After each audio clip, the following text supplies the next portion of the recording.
وہی جبریل امین جو فرشتہ بھی ہے، جو سارے فرشتوں سے اللہ کا مقرب بھی ہے، جو سردار بھی ہے، جو امین بھی ہے، جس کو اللہ کا قرآن امین کہتا ہے، وہ آیا نبی پاک صلی اللہ علیہ وسلم کے پاس انسانی شکل میں. وہ حدیث سنی ہوئی ہے نا، لمبی حدیث ہے.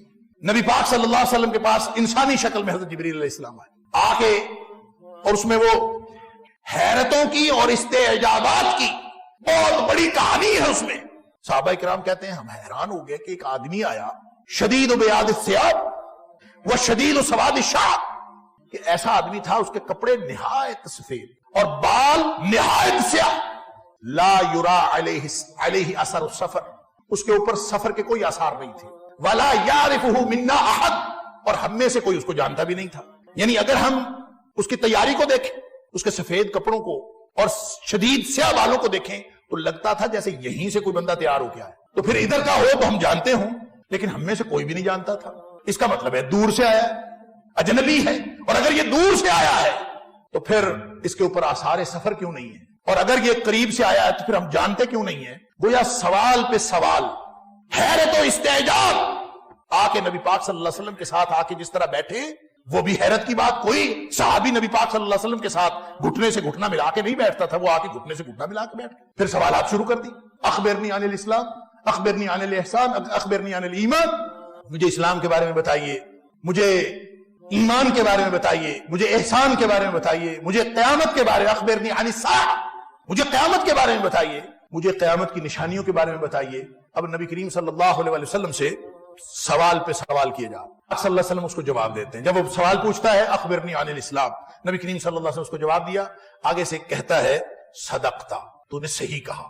صحابہ کرام کہتے ہیں ہم حیران، فعجبنا لہ، ہم حیران، یسألہ ویصدق، اگر اس کو معلوم نہیں ہے تو تصدیق کیسے کرتا ہے، اور اگر اس کو معلوم ہے تو پوچھتا کیوں ہے؟ اگر بات پہلے ہی معلوم ہے تو پھر یہ آدمی کہہ سکتا ہے تو نے ٹھیک کہا.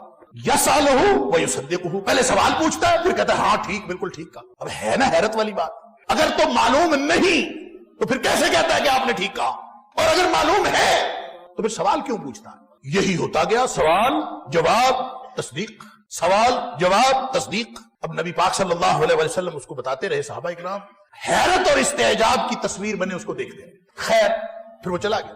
عمر فاروق رضی اللہ تعالیٰ عنہ جو راوی ہیں اس حدیث، وہ فرماتے ہیں فلبثت ملیہ، میں کچھ دیر بیٹھا رہا. تو نبی پاک صلی اللہ علیہ وسلم نے پوچھا عمر اتدری من السائل، جانتے ہو یہ پوچھنے والا کون تھا؟ اللہ. اس میں ایسا سوال بھی آیا، اس پر بھی اس نے صدقتا کہا. ایسا سوال بھی آیا جس کے جواب میں نبی کریم صلی اللہ علیہ وسلم نے فرمایا نہ تجھے پتا ہے نہ مجھے پتا ہے. ایسا سوال بھی آیا کیونکہ اس نے قیامت کے بارے میں پوچھ لیا تھا. اخبرنی عن الساعہ، قیامت کے بارے میں بتائیے. نبی کریم صلی اللہ علیہ وسلم نے فرمایا مل مسئول عنہا بعالم من السائل، جتنا پوچھنے والے کو پتا ہے اتنا ہی اس کو پتا ہے جس سے پوچھا جا رہا ہے. دونوں کا علم اس بارے میں کوئی نہیں ہے. اس پر بھی کہتا ہے صدقتا، تو نے صحیح کہا کہ نہ تجھے علم ہے نہ مجھے علم. اندازہ کیجئے اب نبی پاک صلی اللہ علیہ وسلم عمر فاروق رضی اللہ تعالیٰ سے پوچھ رہے ہیں اتدری من السائل، یہ سوال پوچھنے والا کون تھا جو ہر بات میں تصدیق بھی کرتا رہا؟ اب وہ تو ظاہر ہے پہلے ہی حیران تھے کہ یہ ہو کیا رہا. تو نبی کریم صلی اللہ علیہ وسلم نے فرمایا عمر ہوا جبریل، یہ جبریل علیہ السلام تھے. اتاکم لیعلمکم دینکم، یہ آئے تھے تمہیں تمہارا دین سکھانے. دین اللہ کا سکھانے کے لیے بھیجا جبریل امین کو. اب نبی پاک صلی اللہ علیہ وسلم صحابہ کرام کو ارشاد فرماتے کہ صحابیو یہ ہے جبریل علیہ السلام اور یہ تشریف لائے ہیں تمہیں تمہارا دین سکھانا چاہتے ہیں. چلو بھی جبریل دین سکھاؤ. دین سکھانے تو وہ آئے تھے نا، لیکن دین سکھایا کیسے؟ سوال نبی پاک صلی اللہ علیہ وسلم سے پوچھے، کہلوایا نبی کریم صلی اللہ علیہ وسلم سے. اگر اس طرح نبی پاک صلی اللہ علیہ وسلم کر دیتے کہ یہ جبریل ہیں پہلے تعارف کروا دیتے، حیرت اور استعجاب میں ڈالنے کی ضرورت ہی نہیں تھی. ہوتا بھی ایسے ہی ہے. ہم جو کوئی باہر سے آتا ہے ریسورس پرسن تو یہی کہتے ہیں نا، پہلے اس کا تعارف کرواتے ہیں کہ یہ حضرت فلاں صاحب ہیں، فلاں جگہ سے تشریف لائے ہیں، یہ اس مقصد کے لیے تشریف لائے ہیں، یہ اپنا اظہار خیال فرمائیں گے، چلو یہی کہتے. نبی پاک صلی اللہ علیہ وسلم اتنی سی بات ارشاد فرما دیتے شروع میں ہی کہ یہ جبریل آئے ہیں، یہ تمہیں تمہارا دین سکھانے آئے ہیں، چلو بھی صحابیوں اس سے دین سیکھ لو. بات ختم تھی نا، حیرت اور استعجاب کی کوئی بات نہیں تھی. لیکن اگر ایسے ہو جاتا اور جبریل تقریر کر کے چلے جاتے تو تقریر تو جبریل کی ہو جاتی تو وہ دین نہ بنتا. کیوں؟ دین جبریل کے کہنے سے نہیں بنتا، دین نبی پاک صلی اللہ علیہ وسلم کے فرمانے سے بنتا ہے. جبریل کے کہنے سے دین نہیں بنتا، اس کی تو ڈیوٹی ہے لا کے نبی پاک صلی اللہ علیہ وسلم پہنچا۔